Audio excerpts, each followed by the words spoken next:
자, 베데스다 목가에 있는 베데스다 목가에는 전설처럼 내려오던 이야기가 있습니다. 가끔 천사가 내려와서 물을 움직이게 하는, 물이 동하게 하는데 그때 물에 먼저 들어가는 사람이 어떤 병에 걸렸든지 낫는다. 그런 이야기입니다. 여기 희망을 건 사람들이 이 베데스다 못에 몰려들었습니다. 그 사람들이 있어서 희망이란 물이 움직일 때 제일 먼저 들어가서 병에서 낫자, 그 이야기입니다. 근데 오늘 말씀 보면은 그 38년 된 병자가 한 번도 물에 들어가 보지 못한 사람으로 등장합니다. 이 사람이 몇 살 때부터 병을 앓았는지, 지금이 몇 살인지, 언제부터 그 목가에 있었는지는 모릅니다. 오직 이 사람은 38년 된 병자다.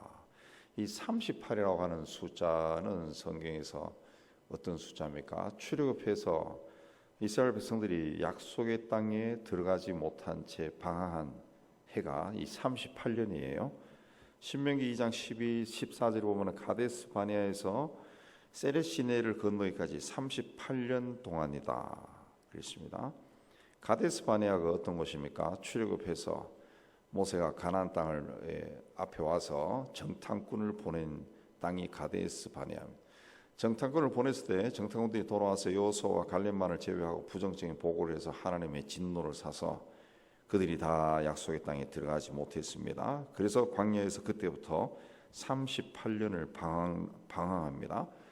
가데스 바네아까지 2년 정도 걸려서 왔는데 거기서 하나님의 약속을 믿지 못하고 부정적인 보고, 비관적인 보고, 모세를 죽이려고 하고 막 이런 난장판이 벌어져서 하나님이 그들을 못 들어가게 해버린 거죠. 그래서 광야에서 38년의 세월을 보내는데 이 38년이 시련의 세월, 기다림의 세월이고 하나님의 진노를 받은 그런 세월입니다.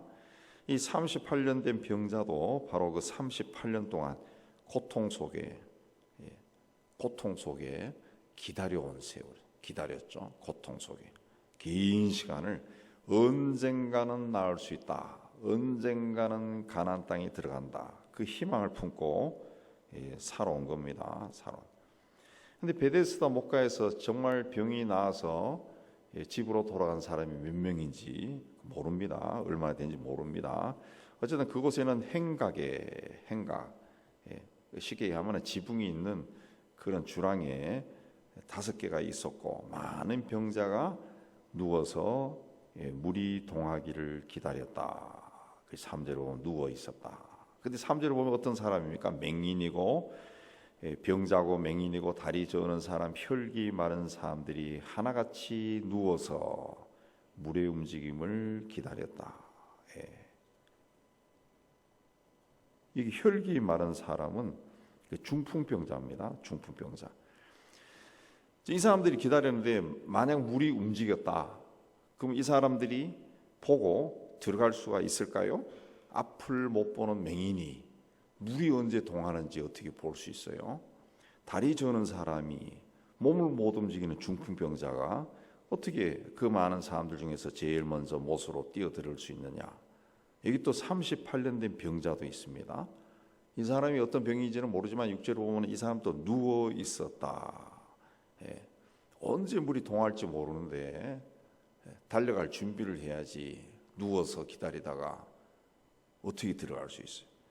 그러니까 목가에 대기하고 있었던 사람들, 맹인이고 다리 저는 사람이고 중풍병자, 이 사람들은 어떤 희망도 가질 수 없는 상태에 있는 사람들이에요. 그럼에도 거기 있었던 것은 다른 방법이 없기 때문에 그렇습니다. 다른 방법이 없어요. 다른 길로는 병이 나을 수가 없습니다. 오직 희망이 물이 동할 때 못에 뛰어 들어가는 것. 그러나 거기서 그들은 들어갈 수도 없습니다. 도저히 이길 수 없는 경쟁의 자리에서 한 가지 희망, 먼저 들어가면 낫는다, 그것만 붙들고 산 겁니다. 도저히 이길 수 없는 자리에서. 이 자리에 예수께서 방문하셨습니다. 예수께서 뭐 맹인도 있고 다리 저는 사람도 있고 중풍병자도 있고 많이 있었습니다. 근데 유독 이 사람을 찾아왔어요. 6절에 그 누운 것을 보시고 그 병이 오래된 줄 아시고 그랬습니다. 왜 예수께서 이 사람을 찾아왔느냐? 상징성이 있죠. 38배 38년 된 병. 38년이라는 것은 아까 말씀드린 대로 희망이 없는 세월입니다. 그냥 언젠가는 가나안 땅에 가겠지. 그 희망을 가지고 오늘 또 괴롭게 광야를 걸어가는 그 인생들, 또 누워 있는 사람이 못에 들어갈 수가 없죠. 그 사람을 예수께서 찾아오셔서 내가 낫고자 하느냐 그렇게 물었습니다. 예수께서 내가 낫고자 하느냐라고 물었는데 병자는 동문서답합니다. 주여, 물이 움직일 때 나를 못에 넣어주는 사람이어서 내가 가는 동안에 다른 사람이 먼저 내려가나이다.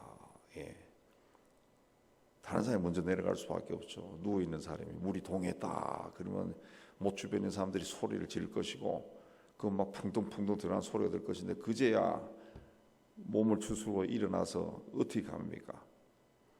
그러니까 이 사람의 말 속에는 낫고 싶은 마음보다 다른 사람에 대한 원망이 더 큰 거죠.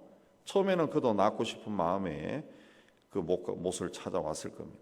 그런데 시간이 흐르고 세월이 흘러가면서 그 실패를 거듭하면서 사람을 원망하고 환경을 원망하는 사람이 된 겁니다. 누가 나를 조금만 도와주면 될 텐데 아무도 도와주는 사람이요. 세상 사람들이 다 38년 된 병자의 마음을 가지고 삽니다. 내가 부모를 잘 만났더라면, 내가 그때 누가 나를 좀 도와줬더라면, 그때 내가 선생님이 이렇게만 해줬더라면 내가 이렇게 되지 않았을 텐데, 그때 누가 조금만 도와줬으면 부도가 나지 않았을 건데, 뭐 이런 한탄, 원망, 뭐 이런 마음을 가지고 산다는 거죠. 그래서 이 병자도 어떻게 했습니까? 예수께서 내가 낫기를 원하느냐 이렇게 물었는데 이 사람은 예라고 대답하지 않았어요.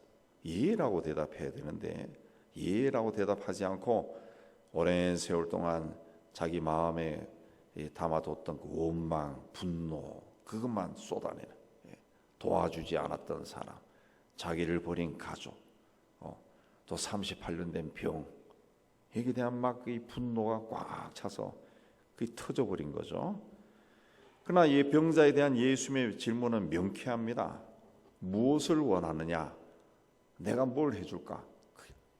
그게 아니라 내가 낫기를 원하느냐. 병자에게 가장 중요한 것이 뭡니까? 병에서 낫는 겁니다. 낫는 거예요. 그러니까 네가 이 목가에 있는 이유가 뭐냐? 물이 동하기를 기다리는 이유가 뭐냐? 물이 움직일 때 제일 먼저 들어가고 싶은 이유가 뭐냐? 그걸 물은 겁니다. 그걸 물은 거예요.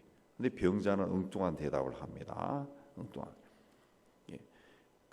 병자는 그 목가에 오래 있으면서 베데스다 목가에 내려오는 전설에 사로잡힌 거예요.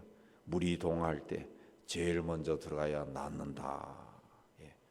낫고 싶다는 그 마음보다 물이 동할 때 제일 먼저 들어가야 된다. 거기 사로잡혀 버린 겁니다. 그래서 예수께서 이 사람이 그 목가에 와 있는 그 동기를 다시 한번 확인시켜 준 거죠. 네가 정말 낫기를 원하느냐? 그걸 이야기하는 거예요. 우리가 인생을 살아가면서 행복하고 어느 정도 가치 있고 의미 있게 살기 위해서는 돈이 필요합니다. 돈이. 그러나 때로는 돈을 벌어야 한다는 그 강박감에 사로잡혀 가지고 가족도 팽개치고 자식도 팽개치고 그렇게 젊었을 때 막 뛰어다니다가 자식들하고도 관계가 안 좋아지고 뭐 그렇게 사는 사람들도 적지 않습니다. 행복하게 살기 위해서는 돈을 벌어야 되고 공부도 열심히 해야 되고 출세도 해야 되고 권세 있는 자리에도 좀 앉으면 좋겠지만은 그렇게 노력했지만은 그게 이루어지지 않았을 때는 세상을 향해서, 사람을 향해서 원망이 막 터져 나오는 거죠. 원망이 터져 나와. 원망이 터져 나와. 그런 사람들에게 이 주님께서도 묻는 겁니다. 네가 정말 원하는 것이 뭐냐? 너는 무엇 때문에 그렇게 일을 하고 뛰어다니고 그 공부를 하고 사람들에게 굽신거리고 그렇게 살았느냐? 무엇 때문에 그렇게 했냐? 우리 한국 사람들 그러면 먹고 살기 위해서라고 그렇게 이야기하죠. 먹고 살기 위해서. 근데 그 마음속 깊은 곳에 정말 원하는 것이 뭐냐? 예수님은 그걸 묻는 겁니다. 정말 네 마음속 깊은 곳, 거기서 본능적으로 대답하는 것이 뭐냐? 정말 뭘 원해서 그 목가에 와 있느냐? 당신은 정말 무엇 때문에 그렇게 불철주야한 일을 하고 다른 사람으로부터 때로는 창피도 당하면서 그렇게 사느냐? 그걸 묻는 겁니다. 묻는 거예요. 여러분은 무엇 때문에 그렇게 삽니까? 자식 때문에 산다 그러지만은 그 자식 때문에 왜 사냐 이거지. 왜 자식 때문에 그렇게 희생하고 사느냐 이거죠. 그 가장 원초적인 그것이 뭐냐는 거죠. 그게 뭐냐는 것이. 예수께서 우리에게 묻는 것이 바로 그겁니다. 가장 원초적인 것이 뭐냐? 자식 때문에 산다. 돌아가고 가면은 행복하게 살기 위해서겠죠. 그럼 행복하게 살기 위해서 그렇게 꼭 그렇게 살아야 되느냐? 그럼 또 그게 아니에요. 오늘날 우리에게 주시는 예수님의 질문도 똑같습니다. 우리는 자기에게 질문을 해봐야 돼요. 질문을. 신앙생활이라고 하는 것은 종교생활을 하는 것이 신앙생활이 아닙니다. 하나님이 누군지를 아는 거죠. 하나님이 누군지. 또 내가 누군지를 아는 게 그걸 하나님이 누군지, 내가 누군지를 발견하고 깨닫는 게 신앙생활이죠. 신앙생활. 성경을 읽는 이유가 뭡니까? 하나님이 누군가. 그걸 성경 읽으면서 또 내가 누군가. 성경 읽으면서 깨닫는 거죠. 그 깨달음이 없으면은 이 신앙생활 자체가 종교적인 행위가 되는 거예요. 바리새인과 사두개인이 되어버린, 서기관들이 되어버린 거죠. 제가 자꾸 이야기해서 그러지만은 근래 일어난 사건이니까 애를 학대해서 죽이고 그런 계모가 되는 거죠. 성경 필사를 시켰다는 그 계모처럼 자기가 누군지를 모르는 거예요. 왜 그렇게 하는지를 모른다는 거죠. 자기가 낳은 자식이라 해서 내 것도 아니거든요. 정말 뭘 원하고 무엇 때문에 그래서 하느냐. 오늘 말씀 바로 앞에 요한복음 4장 46절 이하에 보면 왕의 신라의 아들을 고치는 이야기가 나오고, 요한복음 4장 5장이니까 병을 고친 두 번째 이야기입니다. 오늘 말씀은 이때 이 요한복음 4장에 나오는 왕의 신하는 예수님께 자기 아들을 고쳐달라고 요청을 합니다. 사람을 보내서 요청하기도 했지만은 요청했어요. 근데 38년 된 병자는 예수님 앞에 나가지도 않고 고쳐달라고 하지도 않았습니다. 환경을 탓하고 도와주는 사람이 없다고 원망을 했을 뿐이에요. 그럼에도 예수님은 그를 향해 은혜를 베풀어 주셨다. 예수님은 왜 신앙 고백도 제대로 하지 않고 고쳐달라고 요구하지도 않았던 사람을 도와주었을까요? 아마도 병자의 마음속 깊은 곳에 있는 절망을 보았을 겁니다. 그래서 오늘 말씀에 포인트가 맹인도 있고 거기에 다리 저는 사람도 있고 중풍병자도 있었는데 이 사람을 찾아왔다. 이 사람이 누구요? 38년 된 병자로 누워 있었던 사람. 베데스다 목가에는 누워 있으면 안 돼요. 근데 그 베데스다 목가에서 누워 있었던 사람, 그것도 38년 절망의 시간, 얼마나 한이 많았겠어요. 그래서 이 사람에게 예수님이 찾아가신 겁니다. 병자는 예수를 몰랐을 수도 있습니다. 그러나 예수님은 그를 찾아갔습니다. 병자의 네가 한번 신앙을 좀 보여달라. 네 신앙은 어떤 신앙이나 그런 거 묻지도 않았습니다. 아무런 조건 없이 가서 너 뭘 원하느냐, 낫고자 하느냐, 그것만 묻고, 그러니까 이 병자가 물이 움직일 때 나를 못에 넣어주는 사람이 없어. 내가 가는 동안 다른 사람이 먼저 갑니다. 그리고 불평을 터뜨리죠. 그러니까 예수님과 병자 사이의 대화 자체가 이 동문서답이에요. 예수님은 네가 낫고자 하느냐. 근데 병자는 아니 물이 동할 때 누가 나를 밀어줘야 되는데 그런 사람이 없어요. 이상한 말만 한 거죠. 근데 예수님은 그 사람이 뭐라 그랬습니까? 일어나 내 자리를 들고 가라. 들고 걸어가라. 그랬습니다. 내 자리를 들고 내 자리는 병자가 누워있던 그 자리만을 뜻하는 것이 아니라 남을 탓하며 38년 동안 누워있었던 무기력한 자리, 절망의 자리, 한이 맺힌 자리, 분노와 원망이 가득 찼던 자리, 그 자리에서 일어나서 그 자리를 들고 그 자리를 걷어가지고 가라는 거죠. 이제 거기에 묶이지 말라는 거죠. 묶이지 말. 걸어가라. 스스로 일어나서 걸어가라. 그랬습니다.